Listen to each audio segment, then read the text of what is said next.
So to get to the heart of this intelligent learning systems proposition, the idea is to try to address this boundary between the computers and the humans so that we don't neglect the value and the contributions of each. So that's exactly the message. Technology that treats us like a human being. This is the intelligent learning systems that I'm talking about. And it's firstly recognized by understanding that education is social in character. So Jibo, as this symbol of an emerging era where robots accompany us throughout our lives, which they kind of get close to with these devices that we talk to now and that we rely on to provide us those updates that help us organize our lives, is becoming more sentient, more aware of what matters to people, that desire for relationships. The connections that relationships enable is one of the holy grails of computing technology. How can we embed that into design? When we think about the education opportunities we provide for young people, cultivating this digital literacy is one of the other big challenges. So yes, one of the challenges our university faces is what platforms should we use? Should we spend time investing into Facebook learning or Twitter? What platform should I tell my staff to work with? Bearing in mind that a year from now, it might be completely different. And the problem with universities is that they're often quite slow machines. So if we want to use Twitter next year in the curriculum, we have to set up training, we have to set up systems to enable that to take place. The speed of the internet doesn't allow us to do that. We have to create the ability to adapt to whatever platform it is we seek to use. Even if there's no policies for its use, we have to adapt to it. And that's the kind of learning I think we need to embed. One of the videos I wanted to show was about the Hole in the Wall project, a project that simply put computers into rundown places within India and left them there. And the research showed that young people between the ages of 6 and 12, without any education on how to use a computer at all, were completely able to figure out how to use it, how to search for things, how to discover things that matter about them, how to download content. And this Hole in the Wall project is a good example of how, in education, our response to technology should not be to try to add it onto things, but to make it part of the DNA of our learning experience. It's something that is akin to electricity. I think it's something we need to begin to think about as a kind of necessity. We also need to think about how technology can enable more people to get involved with learning. You think about retired teachers who may still have a passion for teaching and being involved in the learning of others. How could that population be involved with the education of young people? Technology can provide mechanisms through which other tutors can be employed and involved within that process. I think, as I mentioned earlier, the citizen science projects that are developing around the world are an indication of how there's a huge resource around the world that can be engaged in learning that presently isn't. Even the student population, I think, isn't engaged in an optimal sense. So we have to start thinking about how technology delivers more human experiences as well.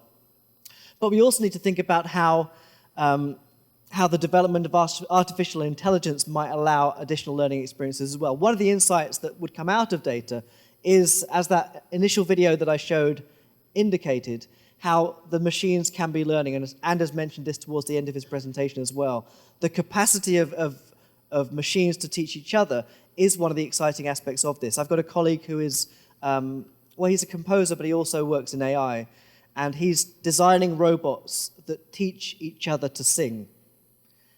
And so even creativity is becoming something that can be automated. I hadn't heard about the classifying of cats, but I've spent the last year working with Google Glass, and Google Glass is a technology that allows that kind of automation to take place. So if I go out on a day's cycle ride with my son and I take some video with Google Glass, when I get back to my house, Google's already edited the film and pushed it out as a single edit.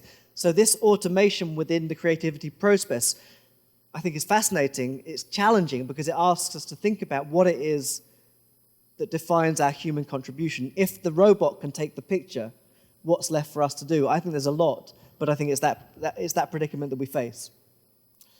So by way of conclusion, I think as a society, we kind of need to think carefully about that relationship between humans and technology. The mistake is to presume that technology does reduce the human contribution. I think the challenge is to make sure that that contribution is still valued And that's the predicament that I think we face as universities. So my proposal, the intelligent learning systems proposal, is what I describe as a biodigital solution. It recognizes that actually when artificial intelligence gets really good, it emulates many of the kinds of ways in which we demonstrate intelligence as a species. Not simply that, but I think that, again, neglecting that is one of the big errors that we face. And this proposition to have one teacher per student is not, it's not only me that says this. Steve Wozniak, co-founder of Apple, also thinks this is a solution to education. It's not just something we ought to, it's just a nice idea, but actually there's a moral obligation for universities and education providers more generally to think about how we truly democratize that learning experience. And if you can't deliver one-to-one education, I think we fail in doing that. Thanks very much. All right. It's kind of suggestion or any question. Which nations or universities around the world benchmarks?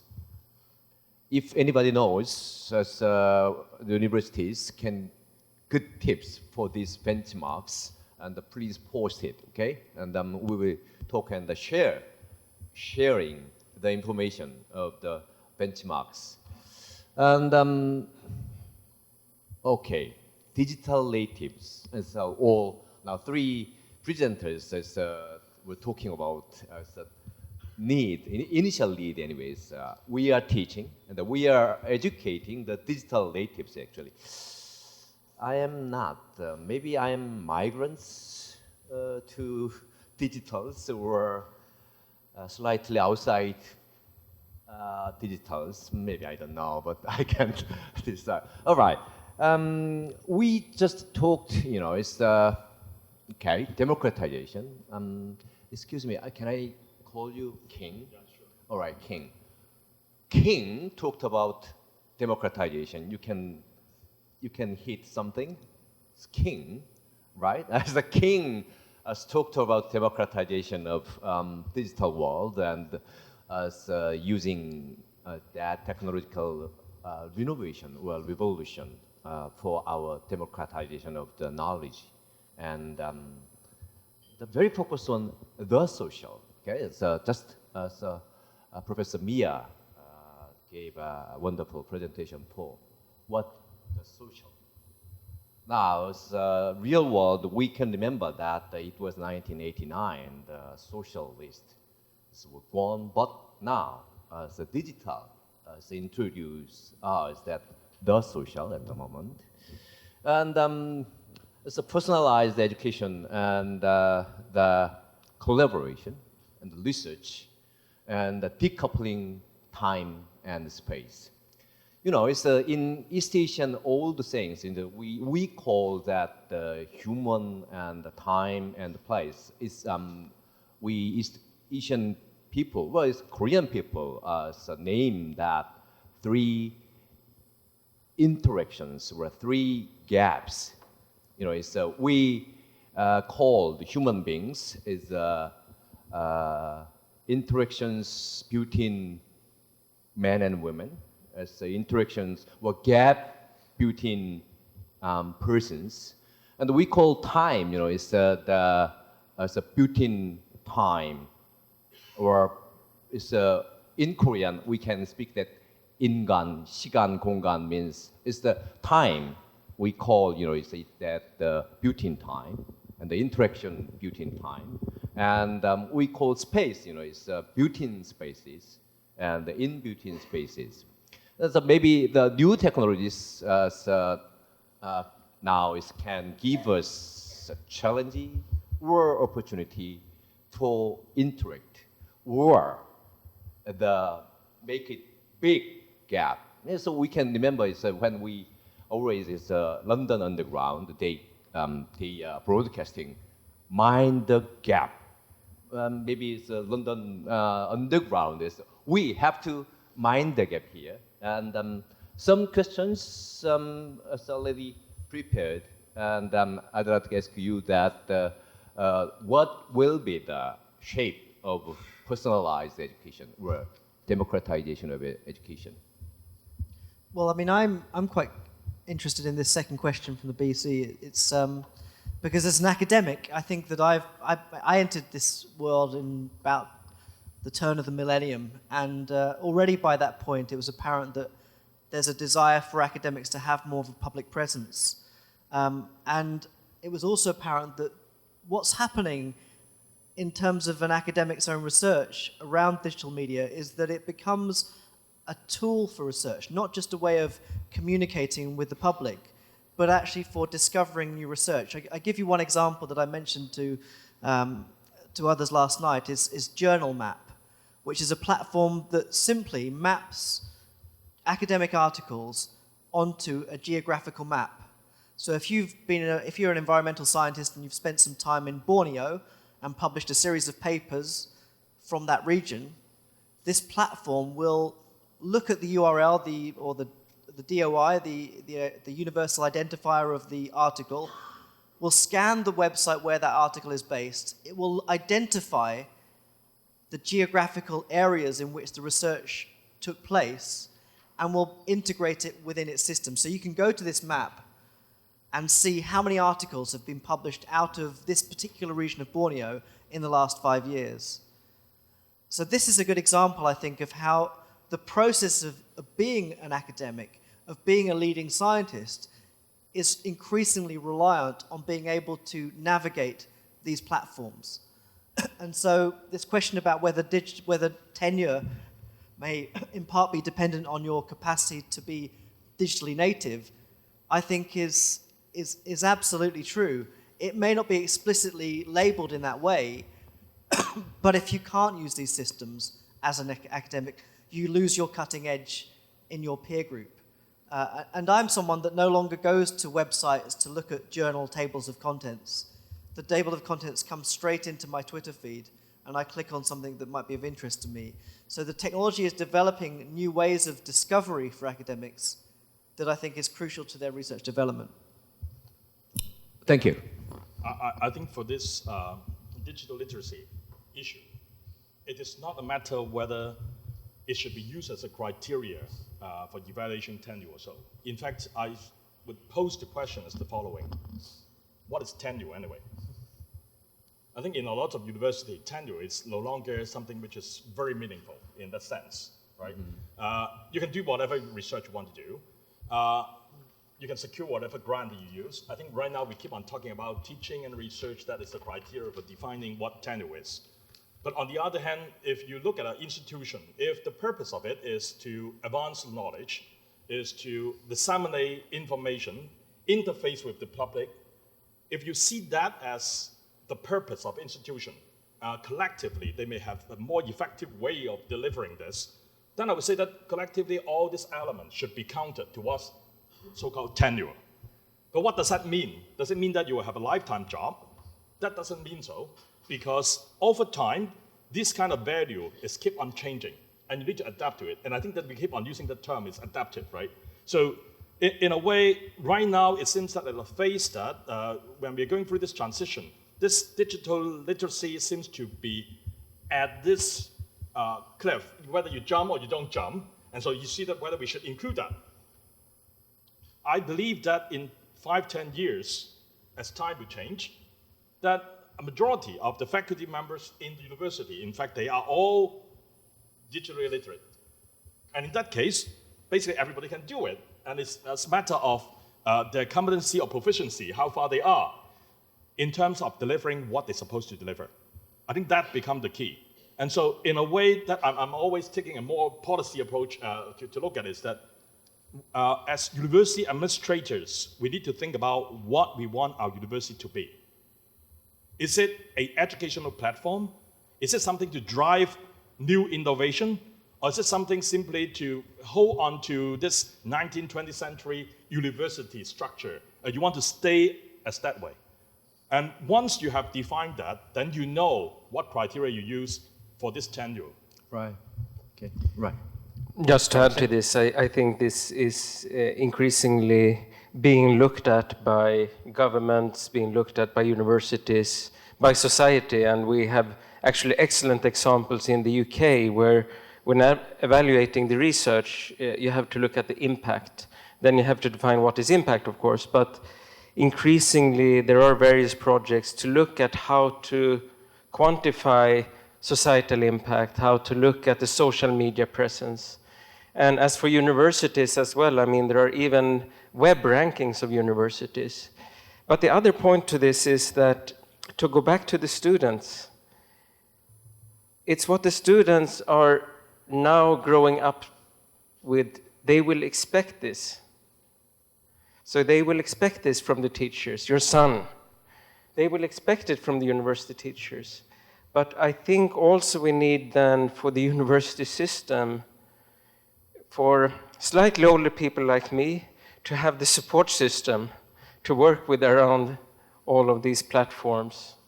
So there has to be also within the university system the help to people to work with these things. So very often my students, teach me application, how to use the application. Actually, as frankly speaking, as the Professor Miah, as a question for you, there have to be some areas education where digital solutions may work better than others, and other areas where it may not work as well. What are Professor Miah's thoughts on how to make the distinction? Well, the idea of a biodigital solution is about drawing on different types of resources where presently we don't. So it's not about using just technology for its own sake because it exists. It's about trying to find a way of making technology personal and meaningful to people. There are lots of examples of academics who have tried to use social media within their platforms, within their teaching, that has failed. And it's an important point that King made earlier about ensuring that in this pursuit of technological solutions, we also understand the distribution of adoption, that not everybody is in the same place. And I think this is where I like this idea of the Welsh government to look at integrating digital within all subjects, because that seems a more effective way of trying to embed skills that when you get to university, you have that digitally native approach to things. And I think if you work within a university and you're thinking about how you might draw on these kinds of technologies, I think you have to do maybe 3 different things. One is you need to, first of all, set up some kind of horizon scanning unit, the job of which is to try to look at new platforms that are emerging. You then also need to empower your staff to be able to express what they've discovered about the utility of digital media platforms within their learning. At my previous institution, I did this precisely, and I sent out a simple open Google Excel document where people could populate it with the social media accounts that they use across the university.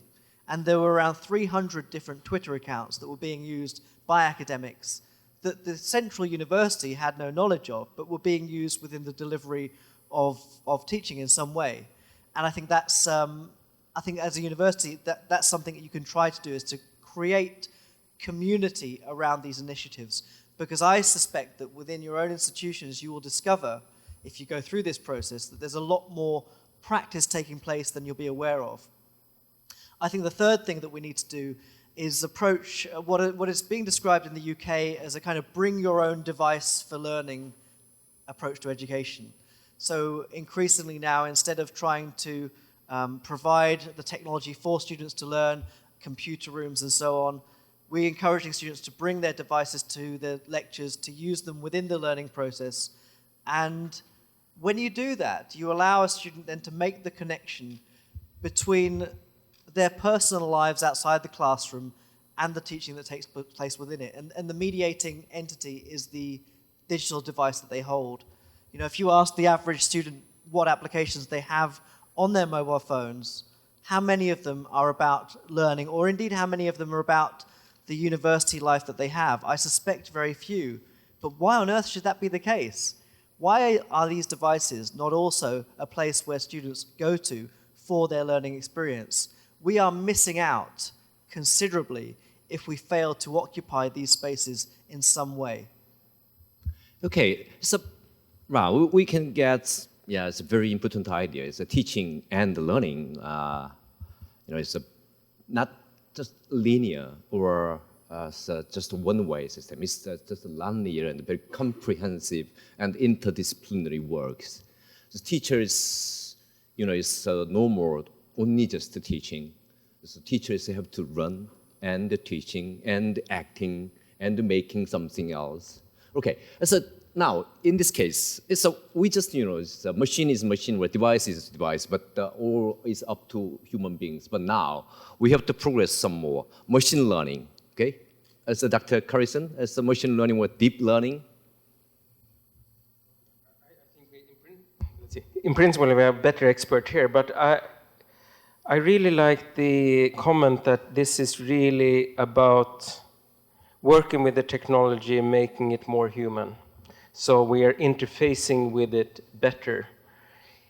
Increasingly, I believe we will use these technologies for various tasks to make lives easier for medical doctors, for decision support, to work with it.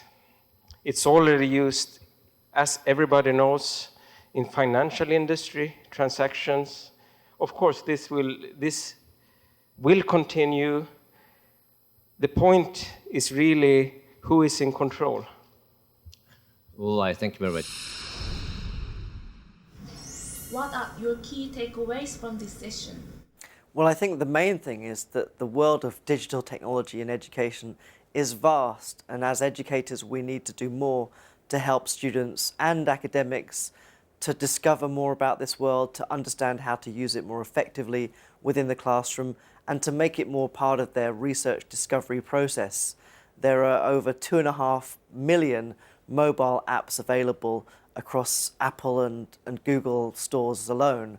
And it's incredibly difficult for, I think, people to discover what they need to have the most effective learning experience possible. And hearing perspectives from around the world at this conference has been an insight into how challenging that is, but also how important it is, because it's increasingly apparent that having an ability to use digital technology is going to be crucial to our future competitiveness. But also, in order to understand what students enjoy and what they value and how they learn, we need to understand digital technology. Well, at my university, the University of Salford in Manchester, we've tried to make an effort to understand what students are using. So we're going through a process where instead of just thinking about what we think they should be using and taking content to those places, instead trying to find out which platforms they use and delivering content straight to those environments instead.